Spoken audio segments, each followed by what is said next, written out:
দেখো, ইউজি যারা স্টুডেন্ট আছো তারা অনেকে প্রশ্ন করছো যে আমরা তো অনেকদিন অ্যাডমিশন হয়ে গেছে, আমাদের এনরোলমেন্ট নাম্বার পাওয়া হয়ে গেছে, বই পাওয়া হয়ে গেছে, তাহলে এখন আমাদের কি করণীয় আছে এই নিয়ে কিন্তু তোমরা অনেকে প্রশ্ন করেছো। সেই জন্য একটা শর্ট ভিডিওর মাধ্যমে তোমাদের বলে দিতে চাইছি।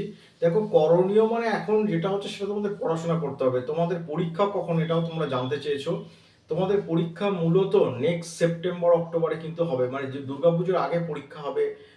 এটা অন্যান্য রেগুলেশন, অন্যবারের রেগুলেশনের মতন এটাই ঠিক যে তোমরা দুর্গাপূজার আগে নেক্সট 2025-এ যে দুর্গাপূজা হবে তার দুর্গাপূজার আগে তোমাদের পরীক্ষার নোটিফিকেশন বেরোবে। এবং দুর্গাপুজোর সময় যদি না হয়, দুর্গাপুজোর পরেও যদি হয়, তোমাকে পুজোর আগে অ্যাসাইনমেন্ট জমা দিতে হবে। অ্যাসাইনমেন্ট সিস্টেমটা কি সেটা তোমরা জেনে গেছো, অনেকে তোমরা হোয়াটসঅ্যাপ করেছো। তাই ইউজি স্টুডেন্টদের ক্ষেত্রে কিন্তু এখন যে মূল মূল বক্তব্য সেটা হচ্ছে পড়াশোনাটা স্টার্ট করে দেওয়া। কারণ অনেক দিনই হলো তোমরা অ্যাডমিশন করেছো, অনেকে স্টার্ট করেছো, অনেকে স্টার্ট করোনি। সেই জন্য আমি বলে দিচ্ছি, তোমরা কিন্তু ইউজির যারা স্টুডেন্ট আছে তারা কিন্তু সিরিয়াস নাও ব্যাপারটা নেই। কারণ অনেক স্টুডেন্টকে আমরা দেখেছি, আমি তো নিজে দেখেছি যে তারা কিছু পড়াশোনা করে না, একদম পরীক্ষার মুহূর্তে এসে স্যার সাজেশন দিন, স্যার বলে দিন কি কি হবে, স্যার কীভাবে পাস করবো, এত প্রশ্ন করার কোনো দরকার নেই। সেই জন্য একটুখানি বলে রাখি, তোমরা কিন্তু পড়াশোনাটা স্টার্ট করে দাও। পড়াশোনাটা কি করে স্টার্ট করবে, তোমাদের দেখো সিস্টেমে দেখো তোমাদের সব কিছুই দেওয়া আছে। তোমরা তো এখনো পর্যন্ত সাবজেক্টগুলোই বুঝতে পারছো না।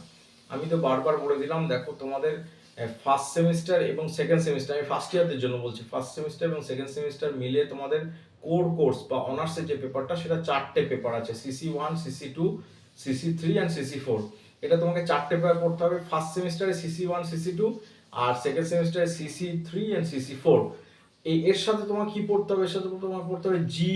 জি মানে হচ্ছে তোমার পাস কোর্সের পেপারটা G11 and G21। First semester G11 এবং সেকেন্ড সেমিস্টার G21।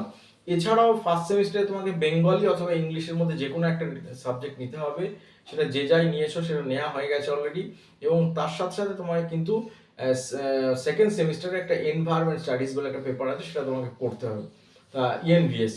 তো দেখো, এই টোটাল 8টা পেপার তোমাকে প্রিপারেশন নিতে হবে। ইউনিভার্সিটি কবে ক্লাস দিচ্ছে কি দিচ্ছে সেটা কিন্তু তোমাদের ভরসা করলে হবে না, তোমরা নিজেরা সেলফ প্রিপারেশন নাও।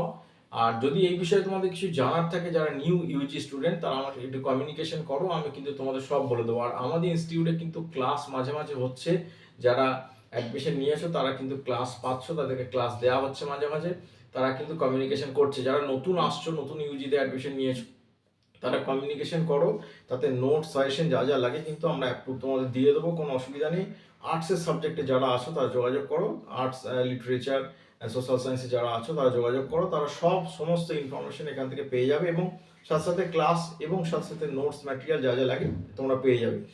আর এখানে তুমি ক্লাসের ভরসা অন্য জায়গায় কোথাও না করে সরাসরি কমিউনিকেশন করো এবং নিজের বইটা নিজে পড়তে থাকো। কোনো রকম কোনো কিছু পড়ার দরকার নেই, যদি ইউনিভার্সিটি বইটা পড়ো তাহলেই অনেক। আর তাছাড়া যদি মনে হয় আমার সাথে কোনো হেল্প নেবে, যদি কোনো কমিউনিকেশন লাগে, আমাদের পেড গ্রুপ আছে, পেড হেল্প আছে, তুমি ম্যাটেরিয়াল নোটস সব কিছুই পাবে এবং সমস্ত কিছু কমিউনিকেশন করতে পারো। অর্থাৎ ইউজি ছেলে মেয়েদের বলছি, তোমরা কিন্তু বসে না থেকে পড়াশোনাটা স্টার্ট করে দাও। কারণ কখন দেখতে দেখতে তোমাদের সেপ্টেম্বর মাস এসে যাবে 2025 সালে, তোমাদের ফার্স্ট ইয়ারের এক্সাম, সেটা তুমি বুঝতেও পারবে না। একটু শুরু করে দাও। যদি এই বিষয়ে তোমাদের কিছু বক্তব্য থাকে তাহলে আমাকে হোয়াটসঅ্যাপ করে জানাতে পারো, আমি তোমাদের সমস্ত বিষয় জানিয়ে দেবো। এই বলে আমার ভিডিও শেষ করছি। আর ভিডিওটি যারা দেখছো তারা কাইন্ডলি একটুখানি তোমার চ্যানেলটা সাবস্ক্রাইব করে রাখো, সাথে সাথে বেল আইকন করে দাও। কারণ তোমরা বারবার একই প্রশ্ন আমাকে করো যেটা ভিডিওতে দেওয়া আছে, কারণ তোমরা চ্যানেল সাবস্ক্রাইব করো না, নোটিফিকেশন তোমাদের কাছে যায় না। নোটিফিকেশন করে চ্যানেল সাবস্ক্রাইব করে রাখো, তাহলে তোমরা সব কিছু জানতে পারবে। এই বলে আমার ভিডিও শেষ করছি। আর চ্যানেলটা কিন্তু সাবস্ক্রাইব করতে ভুলবে না, কারণ চ্যানেল সাবস্ক্রাইব না করলে ইউনিভার্সিটি রিলেটেড তুমি সমস্ত রকম ইনফরমেশন তুমি পারবে না। আর এখানে জেনুইন ইনফরমেশন দেওয়ার চেষ্টা করি, আমি যেরকম খবর পাই তোমাদের সব কিছু ইনফরমেশন দিয়ে দিই। এই বলে আমার ভিডিও শেষ করছি। ভালো থাকো, যদি কিছু জানার থাকে আমাকে হোয়াটসঅ্যাপ করে জেনে নিতে পারো।